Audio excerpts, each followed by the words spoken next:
Hey everyone, welcome back to Tech Talks, the podcast where two third-year engineering students from ADCT Africa sit down and talk about the stuff we actually learning in a way it actually makes sense. I am your host Aditya, and if you ever listened to show before, you know how do we things here. No complicated jargon, and that goes over your head. No boring technical explication. Just two students having the genuine conversation and technology. The kind of conversation you wish your teacher should sound like. Today is really special episode for me personally because we are covering your topic from same six subject cloud computing, and especially we are going deep into something called cloud monitoring and observability. Now I know that sounds like a movie, but trust me, by the end of this episode, you are going to understand it completely. And more importantly, you are going to see why it actually matters, not just for exam, but the real. And for let me break this all down. I have brought the one person in our entire batch who genuinely understands the subject inside and out. My classmate, my lab partner, the guy who explains everything to me night before every exam. Namit, welcome to the show, brother. Thank you, Aditya. I'm glad to invite me. And honestly, being on a podcast feels really exciting. I have never done this before, so bear with me if I get a little nervous in the beginning. You will be completely fine. We literally talk about this stuff all the time anyway. Okay, before we get into technical content, introduce yourself properly. Tell the listeners little about who you are. So, I am Amit, third year BTech, Artificial Intelligence and Data Science from the ADC Ashta. Cloud computing is actually one of my favorite subjects in this semester.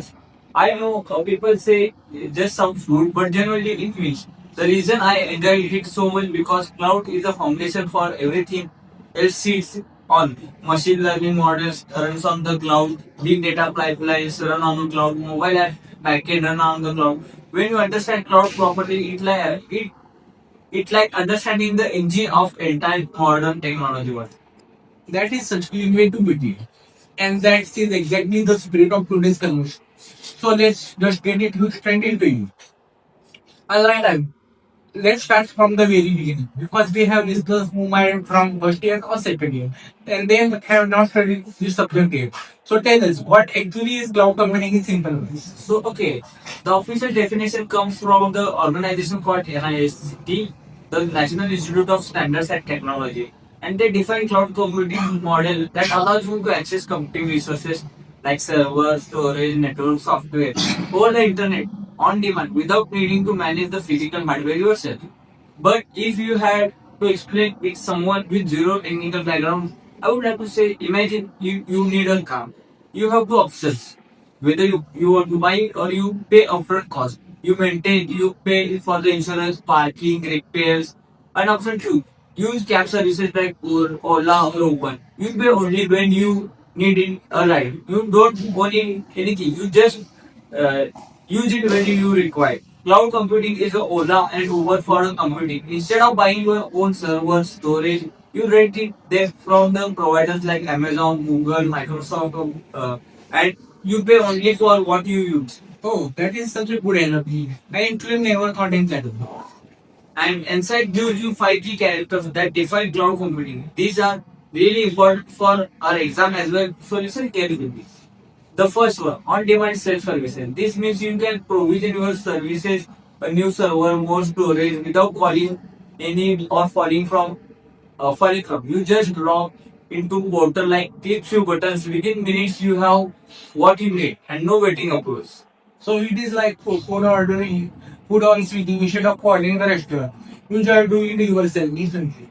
Exactly. Second characteristic is broad network access. Your cloud resources are the accessible from everywhere.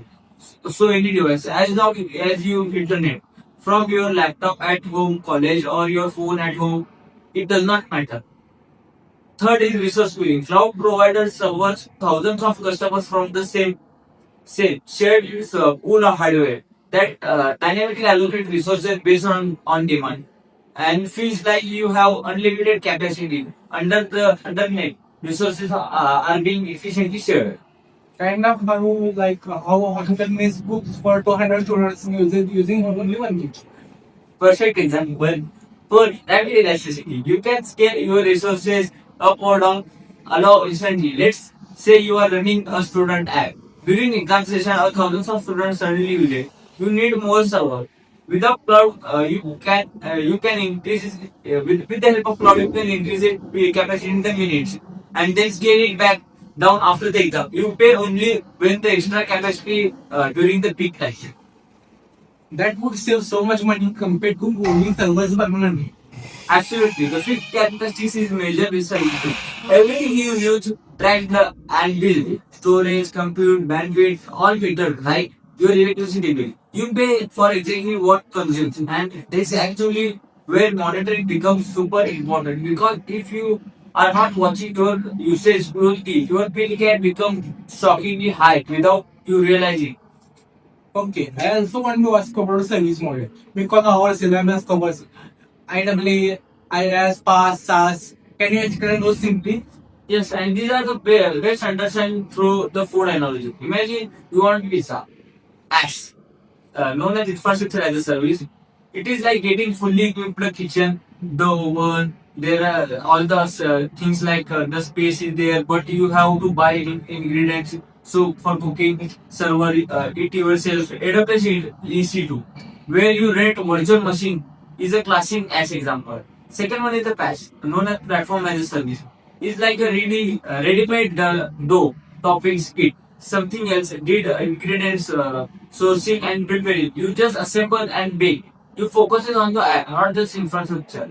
Third one is SaaS, which is known as software as a service. It is like ordering pizza from restaurant. Everything is done. You just get it and eat it. Email, Google Drive. You just use it, the software, without managing anything under it. And as you go from AS to SAS, you will control reduces. But so does your responsibility. Exactly right. And your monitoring responsibility reduces too. In apps, you have to monitor everything from the operating system port. In SaaS, the provider handles all the things. But the trade-off is that you have less visibility into the what happening in the underway. Alright, so now let's talk about motion. What does it matter so much in cloud specifically? Because earlier when I read about this topic, my first thought was okay, that the system is running. Why do I need to watch it continuously? That is something common question and it is really important one. So let me give you a scenario and answer to it. Imagine you build a mobile, let's say node sharing app for engineering student. You deployed it on cloud, students started using it. Things seems fine, but when you don't know that backend, your database is slowly running out of consistent stuff. Every new user who logs in the one connection after 200 users, there is no connections. New users get blank screen, no error message, no warning. Your app just silently stops working for new users.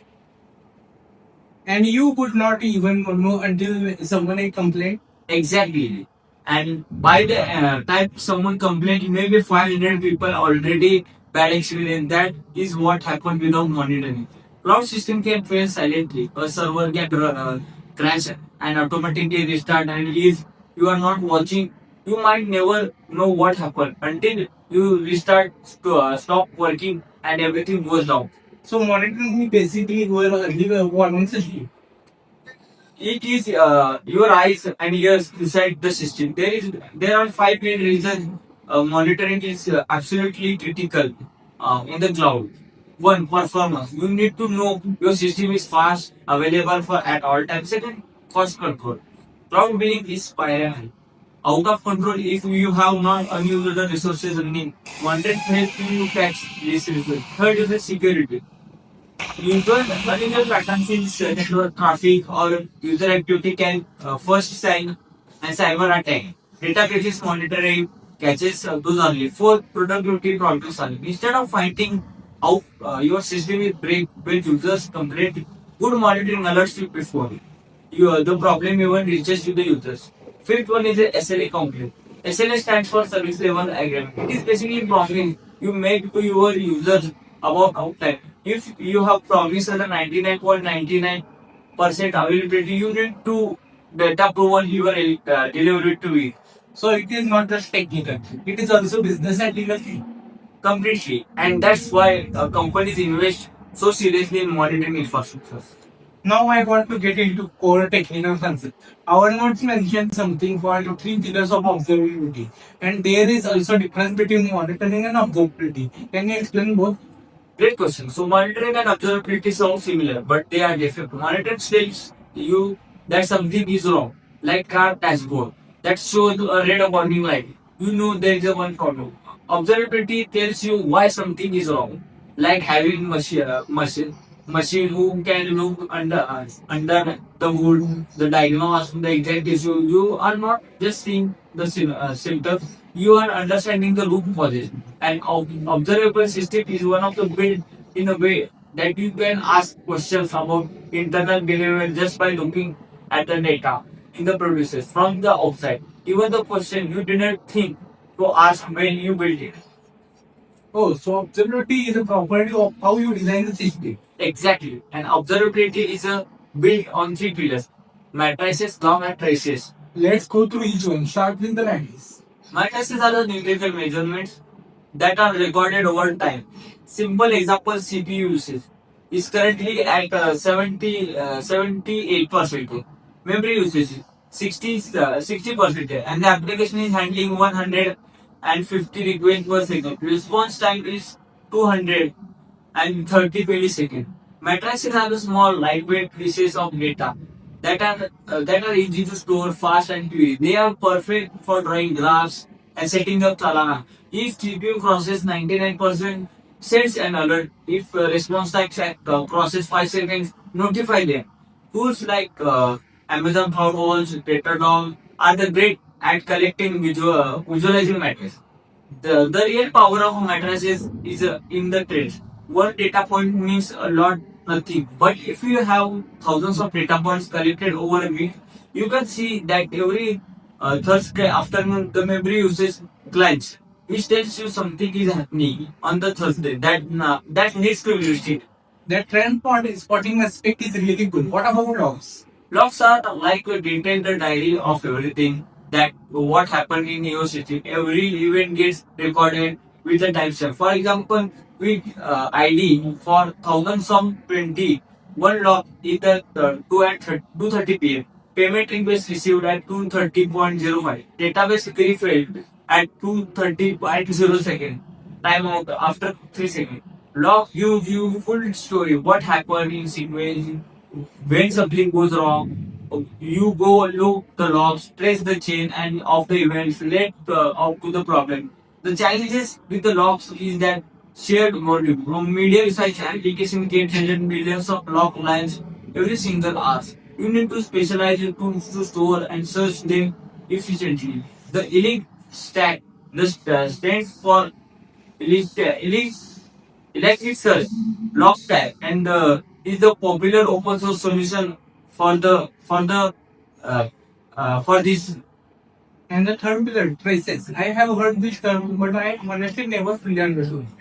Traces are the most exciting one to explain. Okay, let me give you the simple scenario. You open any app and tap button. Let's say view my profile.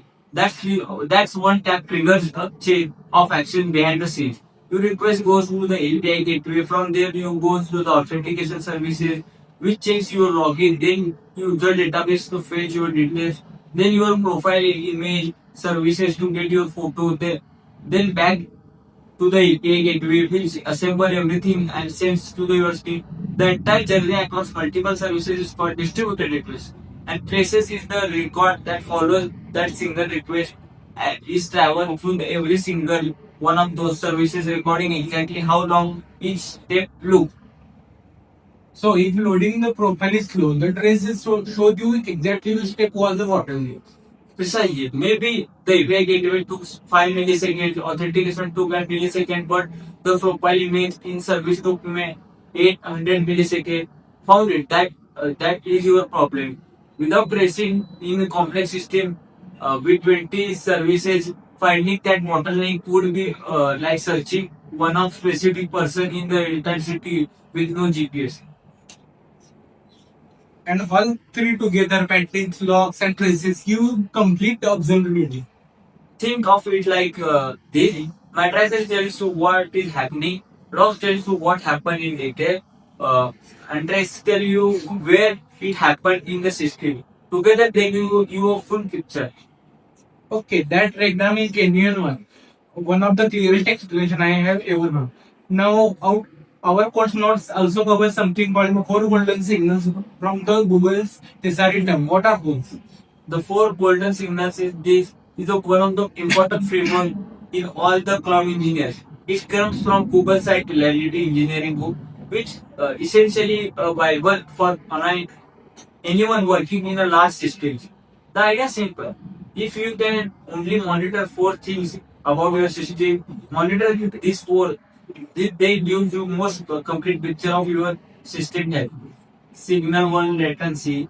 This is how long it takes your system to respond to your request. The critical to understand here is that you should measure latency for successful request and failed request separately, because if your system is failing fast, returning error 1 millisecond, that is will look great performance in your average numbers, but your system is actually broken. Oh wow, that is several tracks. A very common one. Signal 2, traffic. How much demand in your system currently handling? Request per second, active users, transitions per minute. This gives you context for everything else. If your error rate doubled, is there are two extra error per minute or on 2000, traffic tells you the scale of the problem. Signal 3, error. The rate at which your system is scaling, not just a HTTP 500 error, you also requested that success technically, but return wrong results. A wrong answer with success status, code is still an error from the user perspective. Signal 4 is saturation. How close in your system is to limits. CPU at 95% is almost saturated. A database with 900 out of 1000 connection is used almost saturated. Saturation is special because it is leading incubator. It tells you failure is coming before actual happens. So latency and errors are reactive. They can use something is already wrong, but saturation is correct. Exactly. And related to this concept of SLO, SLI, and the error budgets, which is important for our exams. SLI, Service Level Indicator. It is a specific matrix you are measuring like response times. SLO, a service level objective. It is the target you set for the matrices. For example, 99.9% of requests should be completed under 2 seconds. And error budget is how much system is allowed to fail. If your SLO is 99.9% availability, your error budget is 1 month is about 21 minutes of allowed downtime. Every time your system goes down, that time comes out that the budget. When the budget runs out, you stop adding new features and focus entirely on fixing the reliability. That is such an interesting way to manage a system. It is almost like a discipline system.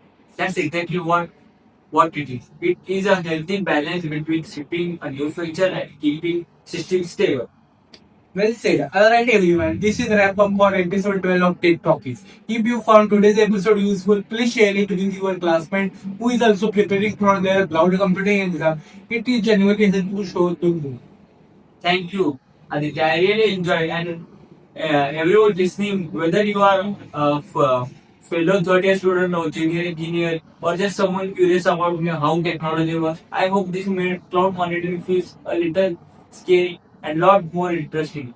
The tools are out of there, and most of them are free to try. And the best way to learn is to get hands on them. Until next time, keep building, keep learning, and keep watching the YouTube videos and videos.